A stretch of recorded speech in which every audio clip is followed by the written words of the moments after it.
ലോകത്തിലെ ആദ്യത്തെയും ബൃഹത്തായതുമായ സമുദ്ര സാഹസിക വിനോദസഞ്ചാര കേന്ദ്ര പദ്ധതി പ്രഖ്യാപിച്ച് സൗദി അറേബ്യ. ഉൾക്കടലിലെ എണ്ണപ്പാടങ്ങളിൽ നിന്ന് പ്രചോദനം ഉൾക്കൊണ്ടാണ് സാഹസിക ടൂറിസം ഡെസ്റ്റിനേഷൻ പദ്ധതി ദ റിഗ് ആവിഷ്കരിച്ചിരിക്കുന്നത്. പദ്ധതിയുടെ മാസ്റ്റർ പ്ലാനും പുറത്തിറക്കി.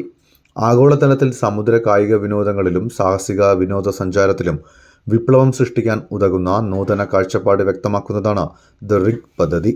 സൗദി പബ്ലിക് ഇൻവെസ്റ്റ്മെന്റ് ഫണ്ടിന്റെ പൂർണ്ണ ഉടമസ്ഥതയിലുള്ള ജോയിന്റ് സ്റ്റോക്ക് കമ്പനിയായ ഓയിൽ പാർക്ക് ഡെവലപ്മെന്റ് കമ്പനിയാണ് പദ്ധതി നടപ്പാക്കുന്നത്.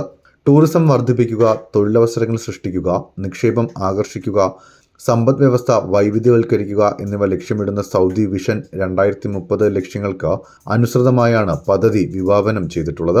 തീരപ്രദേശത്ത് നിന്ന് 40 കിലോമീറ്റർ അകലെ അൽ ജുറൈദ് ദ്വീപിനും അറേബ്യൻ ഗൾഫിലെ ബെറി എണ്ണപ്പാടത്തിനും സമീപം 3 ലക്ഷം ചതുരശ്ര മീറ്ററിലധികം കെട്ടിട വിസ്തീർണത്തിലുള്ള പദ്ധതിയാണിത്. 2032ഓടെ പദ്ധതി പൂർത്തിയാക്കാനാകുമെന്നാണ് പ്രതീക്ഷ. പ്രതിവർഷം 9 ലക്ഷം വരെ ആഭ്യന്തര, പ്രാദേശിക, അന്തർദേശീയ സന്ദർശകരെ ദ റിഗ് ആകർഷിക്കുമെന്ന് പ്രതീക്ഷിക്കുന്നതായി OPDC CEO റായിദ് ബഖ്റജി പറഞ്ഞു.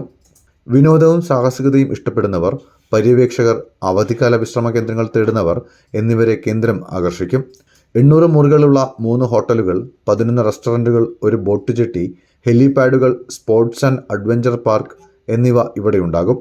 നീന്തലിനും ഡൈവിങ്ങിനുമുള്ള കേന്ദ്രം, amusement park, splash park, sports centre എന്നിവയുൾപ്പെടെ ജലത്തെ അടിസ്ഥാനമാക്കിയുള്ള വൈവിധ്യമാർന്ന പ്രവർത്തനങ്ങളും റിഗ് വാഗ്ദാനം ചെയ്യുന്നു. സൗദി അറേബ്യയുടെ സമ്പന്നമായ എണ്ണവാതക പൈതൃകം ആഘോഷിക്കുന്ന പദ്ധതി അതുല്യവും അസാധാരണവുമായ സാഹസിക വിനോദ അനുഭവം പ്രദാനം ചെയ്യുമെന്നും അദ്ദേഹം അഭിപ്രായപ്പെട്ടു. ഗൾഫ് ന്യൂസ്, സമയം മലയാളം.